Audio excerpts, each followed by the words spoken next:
রক্তে ভাসিয়া যাতনাই কাঁদিয়া আনলে মাগো আমায় এই দুনিয়ায়, তোমার ঋণ আমি কি দিয়ে শোধাই মাগো, তোমার ঋণ আমি কি দিয়ে শোধাই। দেখেছি পৃথিবীতে প্রথম মায়ের মুখ, পেয়েছি ভালোবাসায় পূর্ণ মায়ের বুক। বলতে পারি না কথা, মা বোঝে আমার ব্যথা, তাই তো রেখেছো মা বুকেতে জড়াই। তোমার ঋণ আমি কি দিয়ে শোধাই মাগো, তোমার ঋণ আমি কি দিয়ে শোধাই। কখনো গভীর রাতে উঠলে আমি কেঁদে, বুকে মা শক্ত করে রাখতো আমায় বেঁধে। তোমার এই দুধের দাম কে দেবে প্রতিদান, তোমার এই দুধের দাম কে দেবে প্রতিদান। এই দুনিয়ায় মাগো আজ মেলে নাই, তোমার ঋণ আমি কি দিয়ে শোধাই মাগো, তোমার ঋণ আমি কি দিয়ে শোধাই। জোরে কোন মারহাবা। বিদেশে সন্তানের যদি বিপদ হয়, দুঃখিনী মায়ের অন্তর কবু কান্দা কয়। কোথায় আছো মাওলাই আমার, খুলে দাও দয়ার দুয়ার, আদরের মানিক আমি বুকে ফিরে চাই। তোমার ঋণ আমি কি দিয়ে শোধাই মাগো, তোমার ঋণ আমি কি দিয়ে শোধাই। জোরে কোন মারহাবা।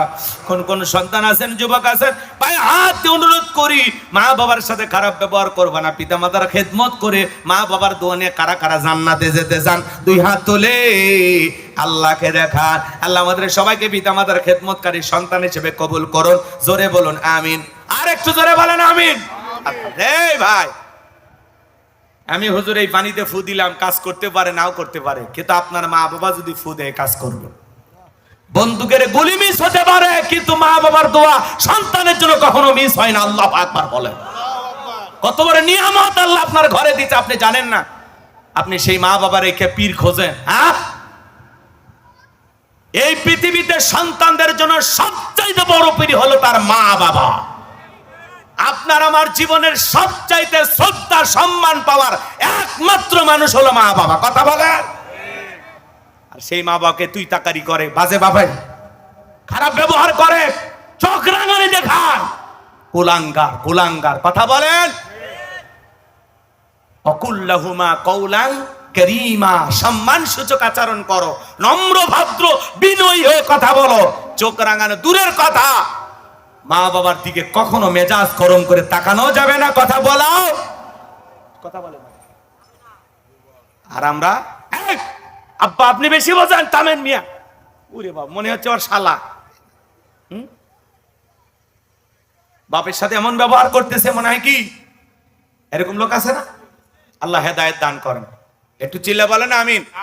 পিতা মাতার খেদমতের ওয়াজ অনেকে ওঠা বসা করে, কারণ আছে বাবা, কারণ ওর মা বাবার সাথে ওর সম্পর্ক ভালো না। ওরা বলতেছে ও হুজুর আমার মা বাপ কি খারাপ আপনি জানেন না, সব সম্পত্তি ছোট ভাই দিছে তো আপনার কি সমস্যা? আপনার মা বাবা যদি আপনার সম্পদ অন্য ভাই বোনকে দিয়ে দেয়, আপনারা যদি ঠকায়, এই ব্যাপারে আপনার মা বাবা কিয়ামতের ময়দানে জবাব দিবে, এই টেনে আপনার টেনশন নাই। কিন্তু আপনি আপনার জায়গা থেকে পিতা মাতার যে হক, যে দায়িত্ব, সেটা পালন করে দিয়ে যান। কথা বলে না কেন? একটু সম্পত্তি 19-20 মা বাবা ভালো লাগে না, ফাজলামি করেন না। আর প্রত্যেকটা অভিভাবক মা বাবাদেরকে বলে যায়, খবরদার সন্তানদের প্রতি আল্লাহ যে বিধান দিয়েছেন সেই বিধান অনুযায়ী সম্পদের বন্টন করবেন, অতিরিক্ত বুঝবেন না। কোন সন্তানের প্ররোচনায় বসে আর একটা সন্তানকে ঠকাবেন না। আল্লাহ হেদায়েত দান করেন। একটু জোরে বলেন আমিন। আরে সব বাচ্চা তো আপনারই নাকি অন্য মানুষের? ধার করে নিয়ে আসছেন দুই একটা, তো তাহলে সবাইকে দিয়ে দেবেন, সঠিকভাবে দিয়ে দেবেন। যার যতটুকু হক, সঠিক হক বুঝে দেবেন।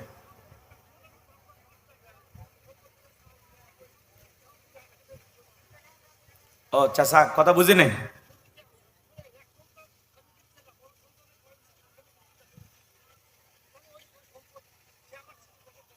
আপনার দেখাশোনা না করলে আপনার হক আপনার সন্তানকে বুঝাই দেওয়া লাগবে।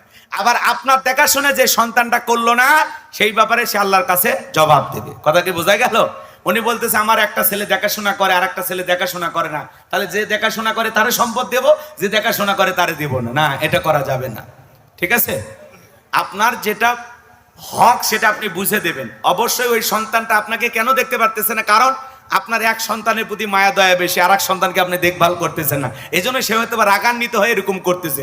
আবার ওর হক যদি ওরা বুঝাইয়া দেন, বলা যায় না ও নিজে পরিবর্তন হবে। এই আমি মা বাবাকে তো এতদিন ভুল বুঝছি, আমার মা বাবা তো ভালোই, আমার হক তো আমারে বুঝাইয়া দিল, দেখবেন আবার নতুন করে আদর করা শুরু করবে। ঠিক আছে তো ইনশাআল্লাহ? আল্লাহ কবুল করেন, জোরে বলেন আমিন।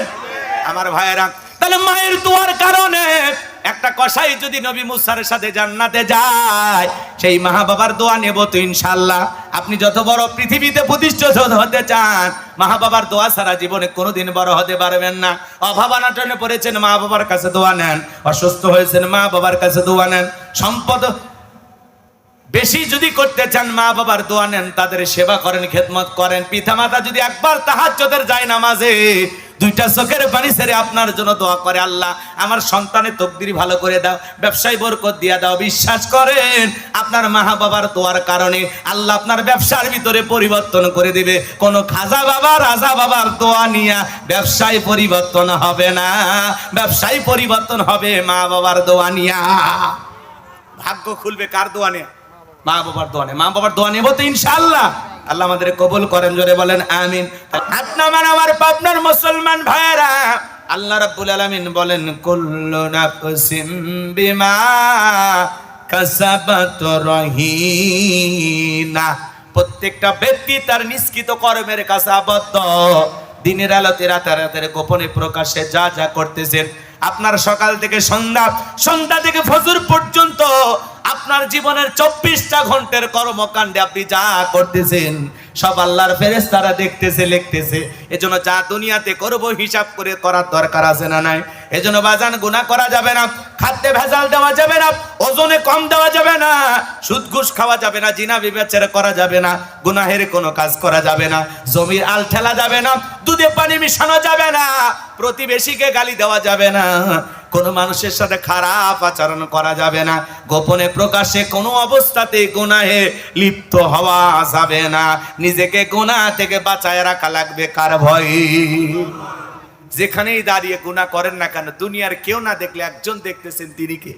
হে যুবক, গুনাহ করার আগে একটু চিন্তা করো যে আমি যে জায়গায় দাঁড়িয়ে গুনাহ করতেছি, আমার গুনাহের খবর দুনিয়ার কেউ জানে না, কেউ দেখতেছেন, একজন দেখতেছেন, তিনি কে? সেই ভয়টা যদি আপনার আমার দিলের ভিতরে থাকে, তাহলে কেবলমাত্র আমরা গুনাহমুক্ত জিন্দেগি যাপন করতে পারবো। আল্লাহ আমাদের গুনাহমুক্ত জিন্দেগি দান করেন, সিল্লা বলেন আমিন। পরের আয়াতে আল্লাহ রাব্বুল আলামিন বলেন ইল্লা আসহাবাল ইয়ামিন। ডান পাশে যারা থাকবে তারা হলো নিরাপদ।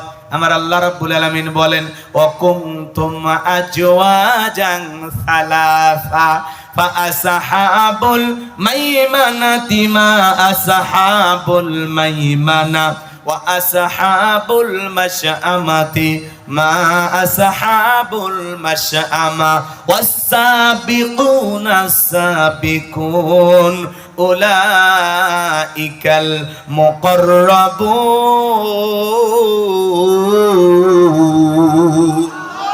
সূরা ওয়াকিয়ার ভিতরে আল্লাহ পাক জানায়া দিলেন কঠিন কিয়ামতের ময়দানে আল্লাহ রাব্বুল আলামিন মানুষকে 3 শ্রেণীতে ভাগ করবেন। এর মধ্যে যারা ডান পাশে থাকবে তারা হলো জান্নাতি। বলুন সুবহানাল্লাহ। সেই কথা আল্লাহ রাব্বুল আলামিন বলেন ইল্লা আসহাবাল ইয়ামিন ফি জান্নাতি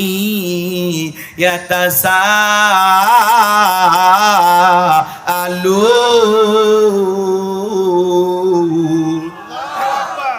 আল্লাহ রাব্বুল আলামিন বলেন যারা ডান পাশে থাকবে তারা নিরাপদ, আর ডান পাশে যারা থাকবে তারা জান্নাতের বাগানে প্রবেশ করবে। সুবহানাল্লাহ বলেন। ফি জান্নাতি ইয়াতাসাআলুন, তারা জান্নাতের বাগানে প্রবেশ করবে। পরস্পরে একজন আরেকজনের সাথে আলাপচারিতায় লিপ্ত হবে, একজন আরেকজনকে জিজ্ঞাসাবাদ করবে। আল্লাহু আকবার বলেন। এই যে আজকের মাহফিলের সভাপতি জনাব জাহাঙ্গীর আলম বীর মুক্তিযোদ্ধা, আল্লাহর কাছে দোয়া করে বললাম আল্লাহ তোমার গোলাম জাহাঙ্গীর আলম বাচ্চু সর্দার যেই জান্নাতে থাকবে, দয়া করে আল্লাহ ওই একই জান্নাতে আমাকেও কবুল করে নিও। একটু জোরে বলেন না আমিন। আল্লাহর কাছে দোয়া করলাম আল্লাহ আজকের মাহফিলে আপনার সাথিয়ায় এই তলট এলাকার যত মানুষ কোরআনের কথা শোনার জন্য উপস্থিত হয়েছে, আল্লাহ আমাদের সবাইকে আপনি একই জান্নাতে দয়া করে কবুল করে নেন। জোরে বলেন আমিন। আরেকটু জোরে বলেন আমিন। আল্লাহ যদি দয়া করে আপনাকে আমাকে একই জান্নাত দেন, সভাপতিকে আল্লাহ যদি একই জান্নাত দেন, আমারে যদি একই জান্নাত আল্লাহ দেন, তাহলে দুইজন একজন আরেকজনকে দেখে চিনতে পারবে। সভাপতি মহোদয় আমাকে দেখে বলবে, হুজুর আপনি সেই গোলাম রব্বানী গাইবান রায়বাড়ি? হ্যাঁ। ওই যে আমার এলাকায় ওয়াজ করতে গেছিলেন ওই মাহফিলের সভাপতি আমি ছিলাম। জি জি জি, চিনতে পারছি। বলে আমারে দেখে চিনতে পারছেন, আসেন না হুজুর, কতদিন পরে দেখা হয়ে গেল, আসেন আমরা একটু গল্প করি। তখন একে অপরের সাথে গল্প করবে, জিজ্ঞাসাবাদ করবে, জান্নাতের বাগানের ভিআইপি চেয়ারে বৈশা বলুন সুবহানাল্লাহ। অনেকে ভাবতেছেন হুজুর দোয়া করলে জান্নাত হতে সহজ, তাহলে ছোট্ট একটা ঘটনা জানা আছে আপনাদের, তারপরে সংক্ষিপ্ত করে বলে আমার একটা টার্গেট আছে, সেই জায়গায় যাওয়া লাগবে। যুবক যারা আছো নিরাশ হয় না, তোমাদের জন্য স্পেশাল কিছু আলোচনা মাথার মেমোরিতে সেভ করা আছে, সময় মতো ডাউনলোড দিয়ে শোনায়া দেব। মা আওয়াজ শুনতেছেন মা, আপনারাও নিরাশ হবেন না। যে সমস্ত মা বোনেরা আঁকা বাঁকা পথে সাপের মতো বেঁকা হয়ে চলে, ওয়াজের মাধ্যমে আজকে সেই সমস্ত মা বোনদেরকে সোজা করা হবে। একটু অপেক্ষা করো। হ্যাঁ চলবে না? হ্যাঁ বেকা হয়ে গেছে মা বোন, সোজা করা লাগবে। সভাপতি করছে ঠিক আছে এটা চলবে, একটু অপেক্ষা করেন। লিল্লাহে তাকবীর। আমি যে আয়াতগুলো তিলাওয়াত করছি খালি সামনে জবাব দেন, শেষের দিকে মজা আছে। এদিক খেয়াল করেন আমার ভাইয়েরা, যে কথা বলতে চাচ্ছিলাম। আল্লাহর নবী মুসা আলাইহিস সালাম আল্লাহকে ডেকে বলেন, আল্লাহ আমাকে কি জান্নাত দেবেন? আল্লাহ ডেকে বলে, এটা কেমন কথা? নবী মানুষ কেন জান্নাত দেব না? অবশ্যই আমি তোমাকে জান্নাত দেব। নবী মুসা ডেকে বলে, আল্লাহ জান্নাত দেবেন বুঝতে পারলাম, কিন্তু জান্নাতে আমার প্রতিবেশী কে হবে জানতে একটু মনে চায়। কারণ প্রতিবেশী যদি ভালো হয় সমাজে বসবাস করে শান্তি পাওয়া যায়। কথা বলেন ঠিক কি না? কিন্তু এমন এমন কিছু খাচ্চর বেয়াদব বারকা প্রতিবেশী সমাজে পাওয়া যায়, একটু 19-20 হয়ে গেলে রাস্তার মধ্যে ব্যারিকেড দেয়, বেড়া দেয়, বোঝেন না? বেড়া দেয়, ব্যারিকেড দিয়ে বলে আমার সাথে ঝগড়া করবা, আবার আমার রাস্তা দিয়ে হেঁটে যাবা, ব্যারিকেড দিয়ে দিলাম, এখন আসমান দিয়ে হাইটা যা। আছে না নাই? প্রতিবেশীর সাথে ঝগড়া লাগে, কলার বাগান কেটে ফেলে দেয়, আছে না নাই? পিয়ারার বাগান কেটে ফেলে দেয়, পেঁপের বাগান কেটে ফেলে দেয়। প্রতিবেশীর সাথে ঝগড়া লাগা প্রতিবেশীর পুকুরের মাছ মারার জন্য গ্যাসের ট্যাবলেট দিয়ে দেয়, আছে না নাই? এগুলো সমাজে ঘটে না? আমার ভাইরা দিল দিয়া কথা করে বোঝার চেষ্টা করবেন বাজান। এইরকম প্রতিবেশী যারা পেয়েছে ওরা মনে হয় দুনিয়াতে জাহান্নামে আছে। প্রতিবেশী যদি খারাপ হয় বসবাস করে শান্তি পাওয়া যায় না, একটু 19-20 হয়ে গেলে সর্বনাশ হয়ে যায়। আমার এলাকার এক মহিলার ফ্রিজে আর এক মহিলা একটু গোস্ত মাছ রাখছে বাজান, ঝগড়া লাগার পরে ওই মহিলা যার ফ্রিজে গোস্ত মাছ রাখছে সেই মহিলা বলতেছে আমার সাথে ঝগড়া করবি আর আমার ফ্রিজে মাছ গোস্ত রাখবি, যত মাছ গোস্ত রাখছিস এক টোকলাও আর দেব না। আমার সাথে ঝগড়া করে আমার ফ্রিজের মাছ গোস্ত খাবি, আর দেব না, আর দেইনি। কথা কি বুঝতে পারছেন বাজান? এই জন্য ভাইয়েরা আমার, প্রতিবেশীর মধ্যে ঝগড়া আছে, মহিলাদের মধ্যে স্বভাবটা অনেক বেশি। এক মহিলার মুরগি আর এক মহিলার মুরগির বাড়িতে গেলে কি বলেন, পা ভেঙে দেওয়ার পরিকল্পনা করে, আসে না নাই? কয় অন্যের মুরগি কেন আমার বাড়িতে আসে? চিন্তা করেন বাজান, এইরকম প্রতিবেশী সমাজে আছে। আবার অনেক ভালো প্রতিবেশীও সমাজে আছে যারা বিপদ আপদে পাশে দাঁড়ায়, একে অপরকে সহযোগিতা করে। কথা বলেন ঠিক কিনা? লম্বা হবে, আমি লম্বা করব না। নবী মুসা ডেকে বলে, আল্লাহ জান্নাতে আমার প্রতিবেশী কে হবে? পাশের ফ্ল্যাটে কে থাকবে আমি জানতে চাই। আল্লাহ ডেকে বলে, পয়গাম্বার তোমার সাথে যাকে জান্নাত দেব বর্তমানে দুনিয়াতে একজন কসাই সে। নবী মুসা ডেকে বলে, আল্লাহ এত মানুষ দুনিয়াতে থাকতে একটা কসাই কেন জান্নাতে যাবে আমার সাথে? জানতে বড় মনে চায়। আল্লাহ ডেকে বলে, সব উত্তর যদি আমি দিয়ে দেই, নবী বানাইলাম কেন? যাও কেন কসাইকে জান্নাত দিলাম? যদি জানতে চাও কসাইয়ের বাড়িতে চলে যাও। পয়গম্বর আল্লাহ পাকের অর্ডার মোতাবেক যেই বাজারে কসাই গোস্ত বিক্রি করে সেই বাজারে আসলেন। কসাই গোস্ত বিক্রি করে টোকলা বেঁধে বাড়ির পথে রওনা করেছেন। নবী মুসা পেছন থেকে ডেকে বলে, কসাই তোমার বাড়িতে যদি আজকে মেহমান হই তোমার কি কোনো আপত্তি আছে? বলে না, আমার কোনো আপত্তি নাই। পয়গম্বর মুসা নবী কসাইয়ের সঙ্গে মেহমান ওই বাড়িতে গেলেন। এইবার কসাই সুন্দর করে গোস্তগুলো রান্না করে একটা বাটির ভিতরে নিয়াম তার জনম দুঃখিনী মা, চোখে দেখতে পারে না, অন্ধ মহিলা, জনম দুঃখিনী মায়ের মুখে গোস্তগুলো তুলে তুলে খাওয়াইলেন। খাবার শেষে মা দুইটা হাত তুলে দোয়া করে বলে, আল্লাহ, এই জামানার মুসা নবী যেই জান্নাতে থাকবে, আমার ছেলেটাকে ওই একই জান্নাতে কবুল করে নিও। আমার ভাইয়েরা, এইবার যখন কসাই নবী মুসা আলাইহিস সালামের কাছে চলে আসলেন, দিকে বলে, কসাই, একটা মহিলা কণ্ঠে দোয়ার আওয়াজ শুনতে পাইলাম। মহিলাটাকে বলে, আপনি কিছু মনে করবেন না, ওইটা আমার মা। প্রতিদিন আল্লাহর কাছে দোয়া করে, আল্লাহ এই জামানার নবী মুসা যেই জান্নাতে থাকবে, ওই একই জান্নাতে আমার সন্তানটাকে কবুল করে নিও। আপনি চিন্তা করেন, কই জামানার নবী মুসা আর কই আমার মতো সামান্য কসাই, আল্লাহ কি কখনো এই দোয়া কবুল করতে পারে? নবী মুসা ডেকে বলে, কসাই, তোমার মায়ের দোয়া আল্লাহ কবুল করেছেন। আমি হলাম এই জামানার নবী মুসা, আমি যেই জান্নাতে থাকবো ওই একই জান্নাতে আল্লাহ তোমাকেও কবুল করে নিয়েছেন। জোরে বলেন সুবহানাল্লাহ। মায়ের দোয়ার বরকতে একটা কসাই যদি নবী মুসার সাথে জান্নাতে যায়, সেই মা আমাদের ঘরে আছে না নাই? আমাদের মায়েরা যদি আমাদের জন্য দোয়া করে, আল্লাহ কি আমাদের জান্নাত দেবে না? কথা বলে না কেন? দেবে কিনা বলেন, দেবে কিনা?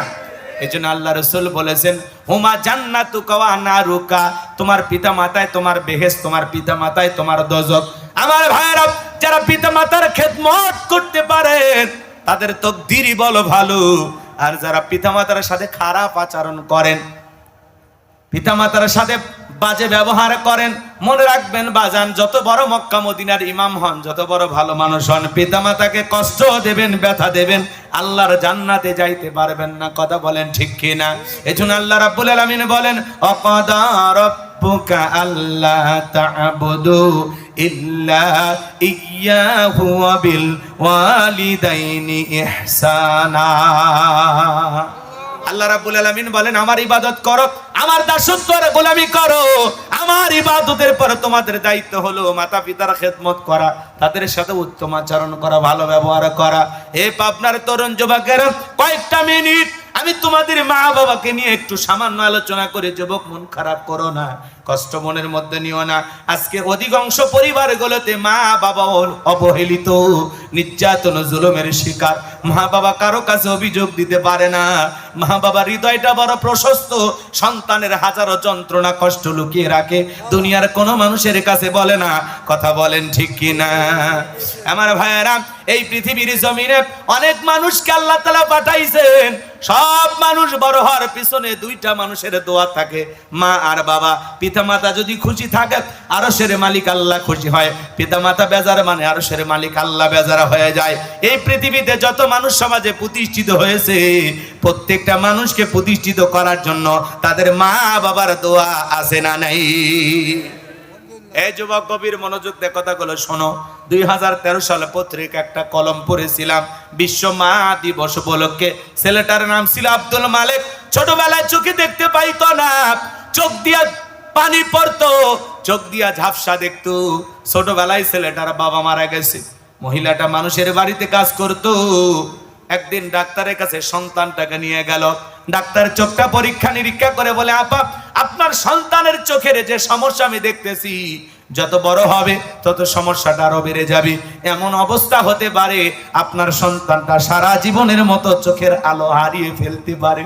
দুঃখিনী মা মনে মনে কষ্ট পায়, আর ডেকে বলে, ডাক্তার ভাই, ছেলেটা যদি বড় হয়ে অন্ধ হয়, স্বামীও নাই, সন্তানটা অন্ধ হলো, দুনিয়াটা তো আমার অন্ধকার হয়ে যাবে, কি করা যায়? আর কি কোনো উপায় নাই? বলে, আপা, এই চোখটা পরীক্ষা নিরীক্ষা করে যেতটুকু বুঝতে পেরেছি, যদি অপারেশনের ব্যবস্থা করতে পারেন, সন্তান ভালো হওয়ার সম্ভাবনা আছে। কত টাকা লাগবে?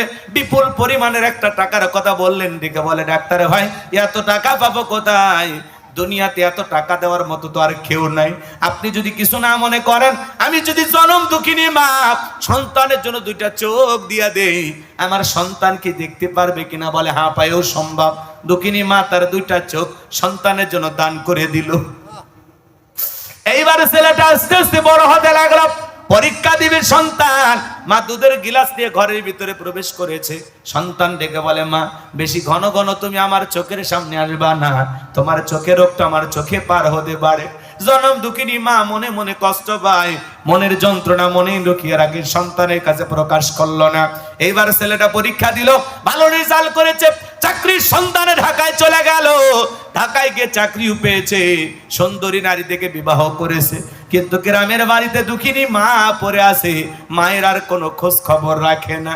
বছরের পর বছরে কেটে যায়, মা অসুস্থ হয়ে পড়ে গেল। চিন্তা করলো দুনিয়াতে আর বেশি দিন মনে হয় বাঁচবো না।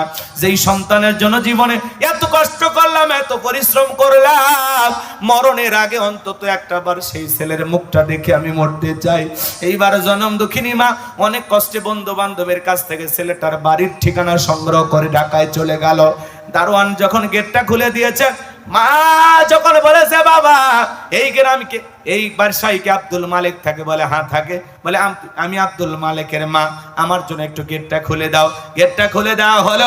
জনম দুঃখিনী মা যখন বাড়ির ভিতরে প্রবেশ করেছে, সন্তান মাকে দেখা মাত্র দৌড়ে আসছে, কাছে এসে বলে, মা তুমি কেন আমার শ্বশুর বাড়িতে আসছো? মা যদি শ্বশুর শাশুড়ি দেখতে পারে কিংবা আমার স্ত্রী দেখতে পারে, মা পরিচয় দিতে পারবো না। এই কথা বলে পকেট থেকে কিছু টাকা বের করে জনম দুঃখিনী মায়ের হাতে দেয়। এমত অবস্থায় হঠাৎ করে তার স্ত্রী চলে আসছে, ডেকে বলে, স্বামী এই সেরা শাড়ি পরা মহিলাটা তোমার কে হয়? সন্তান মায়ের পরিচয় গোপন রেখে বলে, এই সেরা শাড়ি পরা মহিলাটা আমার গ্রামের বাড়ির কাজের মহিলা। স্ত্রী চলে গেল। দুঃখিনী মা দুইটা চোখের পানি ছেড়ে দিয়ে কাঁদে আর বলে, আব্দুল মালিক আজকে বইয়ের সামনে মারে চাকরানি বানায় দিলি, তুই তো জানিস না রে বাবা, যখন আমার গর্ভে ছিলি আমি মা 10 মাস 10 দিন তোরে বড় কষ্ট করে রেখেছিলাম। এ পাবনার সাথিয়ার যুবক, একটা মা সন্তানকে পেটে নিয়ে কত কষ্ট করে। সন্তান যখন মায়ের পেটে আসে 3-4 মাস মা খাইতে পারে না, মার খাবারের রুচি নষ্ট হয়ে যায়। আস্তে আস্তে সন্তান যখন বড় হয়, গোস্তের টুকরাই পরিণত হয়ে যায়। তুমি আমি মায়ের গর্ভে ছিলাম, বর্তমান পৃথিবীর ডাক্তারেরা গবেষণা করে বের করেছে বাজার, আপনি আমি মায়ের গর্ভে ছিলাম এই জায়গাটা মাত্র 10 ইঞ্চি। সন্তানের বয়স যখন 7 মাস 1 দিন হয়, পুরো 10 ইঞ্চি জায়গাটা কভার হয়ে যায়। সন্তানের থাকার মতো আর অবস্থা থাকে না, পুরোটা জায়গা 10 ইঞ্চি সন্তানটা পুরোটাই নিয়ে নেয়। আল্লাহ তাআলা তখন কি করেন জানেন? মায়ের কলিজার সাথে সন্তানের 2টা পা লাগায়া দেয়। সন্তান 1 ইঞ্চি বড় হলে মার কলিজাটা 1 ইঞ্চি উপরে উঠে যায়। সন্তান 2 ইঞ্চি বড় হলে মায়ের কলিজাটা 2 ইঞ্চি বড় হয়। যত সন্তান লম্বা হবে বড় হবে, মার কলিজাটা তত উপরে উঠে, মার কষ্টটা তত বাড়ে। আমার ভাইরা, যেই সন্তান মায়ের গর্ভে থাকা অবস্থায় আমি হুজুর আপনি কম নাড়াচাড়া করে, মায়ের পেটে কম নাড়াচাড়া করে, ওই সন্তানটা মায়ের গর্ভে থাকা অবস্থায় 4500 বার মায়ের কলিজায় লাথি মারে। সন্তান জন্মের যখন সময় চলে আসে, দুঃখিনী মা গভীর নিশীতে স্বামীর 2টা পা জড়ায় কান্দে। মায়ের চোখের পানি যখন বাবার পাকে স্পর্শ করে, বাবা ঘুম থেকে উঠে দেখে বলে, বিবি এত রাতের বেলায় কেন কান্না করো, কি হয়েছে তোমার? ডেকে বলে, স্বামী কত মহিলা সন্তান জন্ম দিতে গিয়ে মারা যায়, আমি যদি মারা যাই আপনি আমাকে মাফ করে দেন গো স্বামী, বেঁচে থাকলে আবারও দেখা হবে, দীর্ঘদিন আপনার সংসার করলাম, ভুল বেয়াদবি মাফ করে দেন, এই নান সংসারের চাবি বুঝাইয়া দিলাম। দুঃখিনী মা সন্তানের জন্ম দেওয়ার সময় বাবার কাছ থেকে বিদায় নিয়ে যখন দাই মার করে চলে যায়, প্রসবের যাতনায় মা দাঁত মুখ কামড়ায়, কি যে কষ্ট, কি যে যাতনা। দুনিয়ার মা ছাড়া কেউ বুঝবে না। নবীর এক সাহাবী মাকে কাঁধে করে না খানায় কাবা তওয়াফ করতেছি। আল্লাহ রাসূল জিজ্ঞাসা করে, সাহাবী তোমার কাঁধে কে? বলে হুজুর আমার মা। নবী বলে, সাহাবী বড় ভালো কাজ করতেছো। সাহাবী ডেকে বলে, হুজুর আমি যে আমার মাকে কাঁধে করে না খানায় কাবা তওয়াফ করলাম, আমি কি আমার মায়ের হক আদায় করতে পেরেছি? নবী আমার ডেকে বলে, সাহাবী আল্লাহ পাক যদি তোমাকে কিয়ামত পর্যন্ত হায়াত দেয়, আর তুমি যদি তোমার মাকে কাঁধে করে না খানায় কাবা তওয়াফ করো, তোমার মা তোমাকে জন্ম দেওয়ার সময় প্রসবের যাতনায় আ শব্দ করেছিল, ওই একটা আ শব্দের হক দুনিয়ার কোন সন্তান আদায় করতে পারবে না। আমার ভাইরা, সন্তান যেদিন দুনিয়ার জমিনে ভূমিষ্ঠ হবে, ওই দিন সন্তান মাকে 3টা বড় জোরে লাথি মারে। প্রথম যখন লাঠি মারে, মায়ের পেটে থাকা যে কভার গুলো থাকে এটা ছিদ্র হয়ে যায়, পর্দা গুলো ফেটে যায়। দ্বিতীয়বার যখন লাথি মারে, এত জোরে লাথি মারে, মার শরীর থেকে রক্ত ঝরা শুরু হয়ে যায়। একটা সন্তান ডেলিভারি করতে গিয়ে মা 1.25 কেজির মতো রক্ত শরীর থেকে ঢেলে ফেলে দেয়। চিন্তা করেন বাজার, কত মা সন্তানকে জন্ম দিতে গিয়ে জ্ঞান হারায় ফেলে। কিছুক্ষণ পরে যখন হুঁশ ফিরে পায়, ডেকে বলে, কই আমার সোনা মানিক, আমার কোলে দাও। মা সন্তানকে দেখা মাত্রই গর্ভে রাখার কষ্ট, প্রসবের যাতনা, সন্তান কিছুক্ষণ আগে যা লাথি মারলো সব যন্ত্রণা মা সন্তানের চেহারাটা দেখা মাত্রই ভুলে যায়। বলুন সুবহানাল্লাহ। সন্তানকে দেখা মাত্রই মায়ের সব কষ্ট আল্লাহ দূর করে দেয়। আল্লাহু আকবার, আল্লাহু আকবার। আমার ভাইয়েরা, আব্দুল মালিকের মা চোখের পানি ছিঁড়ে দিয়ে কাঁদে আর বলে, বাবা 10 মাস 10 দিন গর্ভে ঠাই দিলাম, যখন তুই অসুস্থ থাকতি সারা রাত জায়গা জায়গা তোর সেবা করতাম, এখন মাঝে মাঝে অসুস্থ হইতিস রে বাবা। আমি মা তাহাজ্জুদের যাই নামাজে কাঁদতাম আর আল্লাহকে বলতাম, আল্লাহ আমার হায়াত নিয়া হলেও আমার সন্তানকে তুমি বাঁচাইয়া রাখো। আজকে বইয়ের সামনে মাকে চাকরানি বানায় দিলে। এ আব্দুল মালিক, তুই আমারে টাকা দিতে চাস? আমি মা তোর কাছে টাকার জন্য আসি নাই, আমি আসছি তোর সোনা মুখটা একবার দেখার জন্য। আমি মনে হয় দুনিয়াতে বেশি দিন বাঁচবো না বাবা, এই জন্য তোর মুখটা দেখার জন্য আসছিলাম। দেখার স্বাদ মুটে গেছে, আর কোনোদিন সন্তানের দাবি নিয়ে আমি তোর দুয়ারে আসবো না। এই কথা বলে জনম দুঃখিনী মা সন্তানের দেওয়া টাকাগুলো ফেরত দিয়ে বলে, বাবা তোর টাকা তুই পকেটে রাখ, আমি মা আর কোনোদিন তোর দুয়ারে আসবো না। মা চোখের পানি ফেলতে ফেলতে বাড়িতে চলে গেলেন। অসুস্থ অবস্থায় বিনা চিকিৎসায় আব্দুল মালিকের মা মারা গেলেন। এবার এলাকাবাসী তাকে দাফন করলেন। কিছুদিন পরে চাকরির প্রমোশনে, চাকরির কারণে আব্দুল মালিক যখন নিজের এলাকায় গেছেন, হঠাৎ করে অফিসের কাজ শেষে মায়ের কথা মনে পড়ছে। এইবার আব্দুল মালিক রাতের বেলায় মার দুয়ারে ডাক দেয়, মা দরজা খুলে দাও। মায়ের বসবাসের খাঁচাটা পড়ে আছে, কিন্তু খাঁচায় থাকা মা নামের পাখিটা উড়াল দিয়েছে। বারবার ডাক দেয়, মা দরজা খোলো। পাশের বাড়ির চাষির ঘুম ভেঙে গেছে, ডেকে বলে, কে বা তুমি এত রাত্রিতে দুয়ারে? মা মা বলে ডাকো। বলে, চাষি আমারে চেনেন না? আমি আব্দুল মালিক, আমার মা কোথায়? চাষি চোখের পানি ছেড়ে দেখা দে আর বলে, আব্দুল মালিক আসলি যখন বাবা, এত দেরি করে কেন আসলি?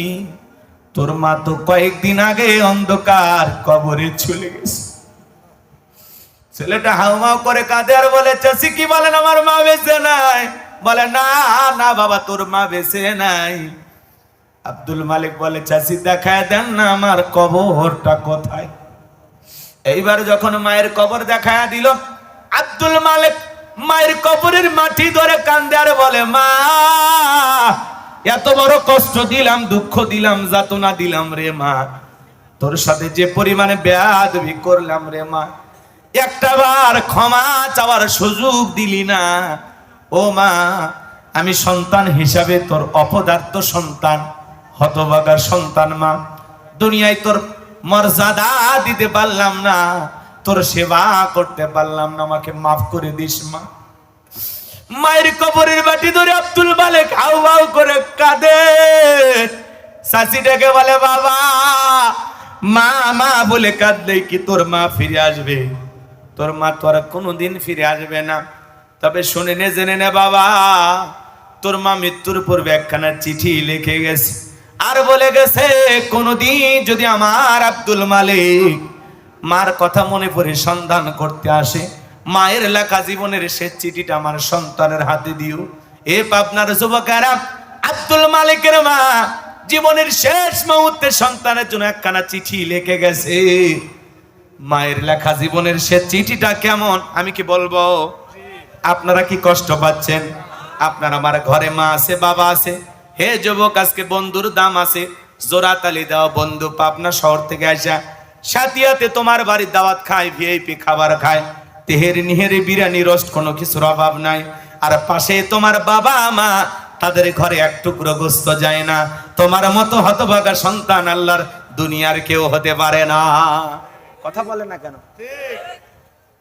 শিক্ষিত লোকের একটা গল্প পড়েছিলাম বাজান, কয়টা কথা বলবো। বাড়িতে অনেক ভিআইপি খাবার, ছোট্ট একটা বাচ্চার হাতে ভাঙ্গা প্লেটে কিছু একটু খাবার দিয়া বলে যা এই খাবারটা তোর দাদু ভাইকে দিয়ায়। ছোট্ট বাচ্চা, এখনকার বাচ্চাদের বুদ্ধি কম না বেশি? জন্ম নিয়ে এক একটা নাসা বিজ্ঞানী, কথা বল না, কম্পিউটার। আব্বা এই ভাঙ্গা প্লেটে দাদুরে খাইতে দিতেছেন, আমরা তো ভালো খাইলাম, দাদুর জন্য একটু খাবার, কারণটা কি? বলে তোর দাদুর বয়স হয়ে গেছে, এই খাবারে চলবে, যা। ছোট্ট বাচ্চা ডেকে বলে আব্বা ঠিক আছে, এই প্লেটটা আমি যত্ন করে রেখে দেব, দাদুর মতো যখন আপনার বয়স হবে এই প্লেটে করে আমিও আপনাকে খাইতে দেব। শিক্ষিত মানুষ বিবেকের দরজায় ধাক্কা লাগছে, ভাঙ্গা প্লেটের খাবার ফেলে দিয়ে বলে বাবা, কলেজ বিশ্ববিদ্যালয়ে যা শিখতে পারি না, আজকে তোর কাছে সেই শিক্ষা নিলাম। এই কথা বলে সন্তানকে বুকে জড়ায় নিলেন, আর বাবাকে যে স্টোররুমে রেখে দিয়েছে সেখান থেকে নিয়ে যা 3 তলা বিল্ডিং এর উপরে তুললেন। বাবারে গোসল করা দিলেন, নতুন জামা পরা দিলেন, তোর যত্ন করতে লাগলেন। বিবি আইসা বলে কি ব্যাপার? বৃদ্ধ মানুষটাকে আবার উপরে তুললেন, কারণটা কি? বলে বেশি কথা বলবি না, আজ থেকে আমরা যা খাবো বাবা তাই খাবে, আমরা যা পরবো বাপ তাই পরবে, বাবার সাথে বেয়াদবি করা যাবে না। যদি আমার বাবার সাথে করিস বাড়াবাড়ি 1 2 3 পাঠায়া দেব তোরে বাপের বাড়ি। কথা বলেন না কেন? এজন্য যুবক, বিয়ে করলে পাগল হওয়া যাবে না। বইয়ের ভালোবাসা বইয়ের কাছে, মা বাবার ভালোবাসা মা বাবার কাছে। কথা বলে না কেন? কাউকে বেশি প্রাধান্য দিদিকে কাউকে অবহেলা করা যাবে না। আপনার বউ বাড়িতে আসার পরে আপনার ভবিষ্যৎ চিন্তা নিয়ে ব্যস্ত হয়ে যায়। তোমার কি সব দায়িত্ব? তার কি আর ছেলে মেয়ে নাই? তোমার মা বাবাকে দেখার আর মানুষ নাই, সব দায়িত্ব তোমাকে পালন করা লাগবে। কি হইছে? আমরা কি এবারে চুক্তি নিছি নাকি? কথা কয় না কেন? আপনার এইভাবে বুঝায় আমাদের ছেলে মেয়ে হবে না, ভবিষ্যৎ নাই, এইভাবে টাকা উড়াইলে কয়দিন? যে মা বোনেরা শুনতেছেন, মা শুনে যান, জেনে যান, এই পৃথিবীর জমিনে কোন সন্তান যদি তার মা বাবার জন্য খরচ করে তার সম্পদ কমে না, তার সম্পদ আল্লাহ বাড়াইয়া দেয়। পিতা মাতার জন্য, রক্তের ভাই বোন আত্মীয় স্বজনের জন্য যদি কেউ টাকা খরচ করে আল্লাহ তাআলা তার সম্পদ বাড়াইয়া দেয়। সুবহানাল্লাহ বলবেন না? শুধু কি তাই, তার হায়াত আল্লাহ বৃদ্ধি করে দেয়। আল্লাহু আকবার বলেন। এজন্য যে সমস্ত মা বোনেরা আপনার পিতা মাতা ভাই বোনের জন্য খরচ করতে দিতে চায় না, তার মানে আপনার বউ চায় আপনি তাড়াতাড়ি মারা যান আর আপনি গরিব হন। কারণ খরচ করলে বড় লোক, খরচ না করলে গরিব হয়ে যাবেন। রাগ করে, কষ্ট মনের মধ্যে নেবেন না বাজান। অনেক মা বোন আছে তাদের মা বাবার জন্য খরচ করলে, মানে শ্বশুর শাশুড়ির জন্য আপনি যা ইচ্ছে খরচ করেন, আপনার বউ খুশি হবে। কথা কয় না? করবা না কেন? তুমি তো বড় জামাই, আমার মা বাবা কত প্রশংসা করে তোমার। কথা কয় না কেন? আর আপনার ভাই বোনের জন্য যদি আপনার মা বাবার জন্য খরচ করেন, এটা আপনার বউ সহ্য করতে পারে না। এই জন্য আজকে আমরা দাম্পত্য জীবনে অনেক দিক দিয়ে অশান্তি। আমরা মা বোন যারা আছেন, আমাদের মা বোন যারা বর্ষ দিচ্ছেন, মা শাশুড়িকে যদি নিজের মা মনে করতে পারেন, শ্বশুরটাকে যদি নিজের বাবার মতো ভালোবাসতে পারেন, বিশ্বাস করেন সংসারে বউ শাশুড়ির যুদ্ধ থাকবে না। কথা বলেন ঠিক কিনা? প্রত্যেকটা শাশুড়ি যদি ছেলের বউটাকে নিজের মেয়ের মতো ভালোবাসে, তাহলে সংসারে এই বউ শাশুড়ির দ্বন্দ্ব থাকবে না। কথা বলে না কেন? আর যুবক, তোমরা যারা বিয়ে করছো, মনে রাখবা বউয়ের ভালোবাসা বউয়ের কাছে, মায়ের ভালোবাসা মায়ের কাছে। একটু ব্যালেন্স করে চলতে হবে। বউ যতই বুঝা, বাবা মার জন্য খরচ করবে না, খালি শুনবেন। আপনার বউ যা বলবে খালি শুনবেন, কিন্তু তলে তলে আপনার যে দায়িত্ব আপনি পালন করেই যাবেন। কথা কয় না কেন? আপনার বউয়ের কাছে কথা দেওয়ার দরকার নাই যে খরচ করবো না। আপনি বলতেছে, আপনি খালি শুনবেন। আপনার বউ বলতে বলতেছে রাগান্বিত হয়ে বলে, তোমারে যে এত বলি তোমার কানে ঢোকে না, এটা মানুষ নাকি? আপনার বউ যেন রাগান্বিত হয়ে আপনাকে বলদ মার্কা স্বামী মনে করে। কারণ বউয়ের কাছে বলদ হওয়া ভালো। কথা কয় নাকি? যত বোকা শোকা হবেন, বউ যেন মনে করে যে পৃথিবীর সবচেয়ে বোকা স্বামী তা। কথা কয় নাকি? কিন্তু আপনি যে কত বড় শিয়ানা, কত বড় চালাক, এটা বাহিরের মানুষ বুঝতেই হবে। ঘরের বউয়ের বোঝার কোনো দরকার নেই। কথা বলে না কেন? বউয়ের সাথে বোকা সাজবেন। বোকা মানে আপনি একটা আলা ভোলা পুরুষ, কিচ্ছু বোঝেন না। কথাকে বুঝাইতে পারলাম? তাহলে দেখবেন শান্তি পাবেন। রাগ করতেছেন? আর যুবক, তোমাদেরকে বলে যায়, শোনো শোনো, পরিবর্তন হয়ে যাও। তুমি যদি তোমার মা বাবার সেবা করো, খেদমত করো, ভালো রাখো, তোমার সন্তানও তোমাকে ভালো রাখবে। মনে রাখবা, পৃথিবীতে নিঃস্বার্থ ভালোবাসা দেয় দুইজন মানুষ, তার নাম হলো মা আর বাবা। তাদের ভালোবাসার মধ্যে কোনো স্বার্থ থাকে? স্ত্রী ভালোবাসে স্বার্থের কারণে। শ্বশুর বাড়িতে প্রবেশ করবা, শাশুড়ি তাকায় দেখবে জামাইয়ের হাতে মিষ্টি টোকলা টোকলা আছে নেই, ফল ফুটা আছে কিনা। কথা বলেন। আমি হুজুর একবার দই নিয়ে গেছিলাম, আমার শাশুড়ি মাঝে মাঝে এখনো বলে, বাবা ওই দোকানের দইটা খুবই ভালো ছিল। তার মানে কি? আরো নিয়ে আসো। কথা কম। আর জীবনে কোনোদিন মা বাবা সন্তানকে বলে না, বাবা ওইটা খাবো ওইটা খাবো। আপনার চেহারার দিকে তাকায় বলে, বাবা কেন জানি মুখটা শুকনা শুকনা লাগতেছে, ঠিক মতো খাওয়া দাওয়া করো না। আহা, কি দরদি, কি দরদি মা। আপনি রাতের 1টা 2টা 3টার দিকে যায়, প্রথমে একটা ডাক দেন মা বইলে, দরজাবি আপনার মা খুলে দিবে। কথা বলে না? তো বিবিকে ডাক দেন, মোবাইল দেন, আধা ঘন্টা দরজা দাঁড়িয়ে থাকেন, তারপরে দরজা খুলবে আর বলবে আমার ঘুমে ডিস্টার্ব করার জন্য এত রাতে আসছো। কথা কয় না? এই হলো বিবির ভালোবাসা। এজন্য যুবক, বউকে পায়া মাকে ভুলে যায় না। তোমার লালন পালন করতে গিয়ে মা বাবা অনেক কষ্ট করেছে। আমার মা বাবার ঋণ কখনো শোধ করতে পারবো না। কথা বলে ঠিক কিনা? রক্তে ভাসিয়া যাতনাই কাঁদিয়া আনলে মাগো, আনলে মাগো আমায় এই দুনিয়ায়, তোমার ঋণ আমি কি দিয়ে শোধাই মাগো, তোমার ঋণ আমি কি দিয়ে শোধাই।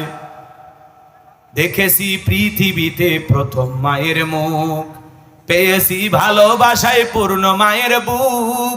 বলতে পারি না কথা, মা বোঝে আমার ব্যথা, তাই তো রেখেছো মা বুকেতে জড়াই।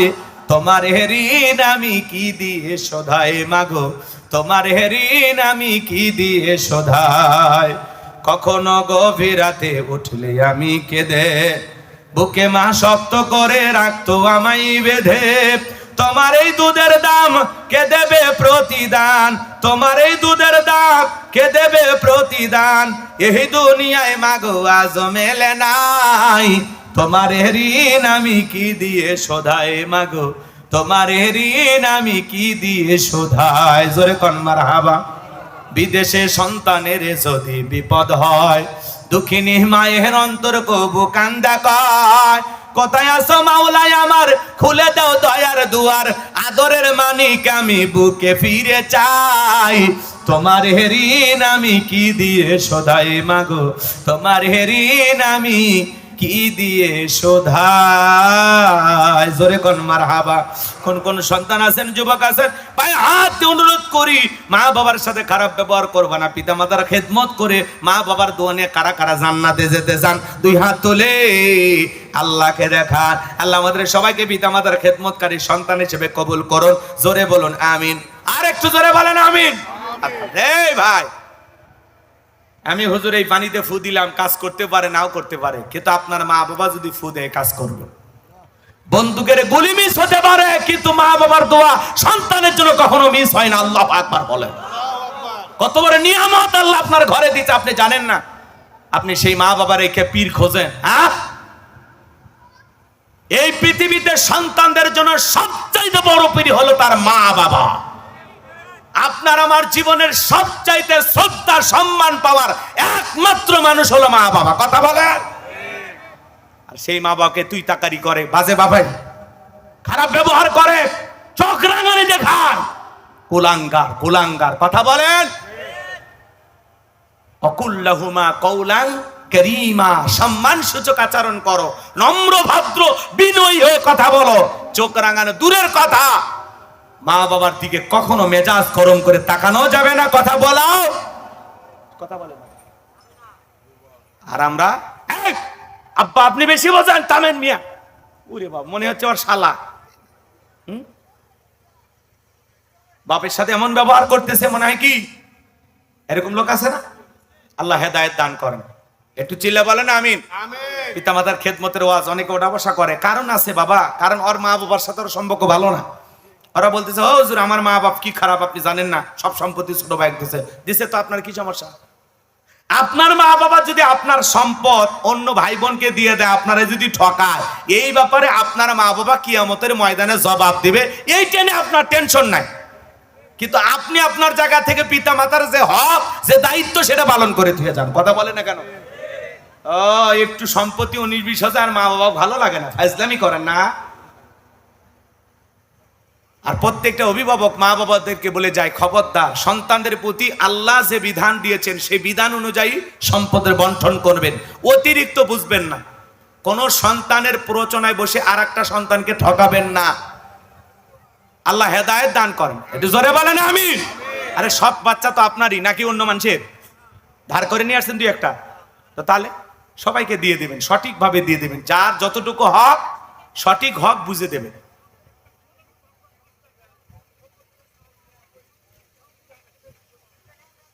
ও চাচা কথা বুঝে নেই।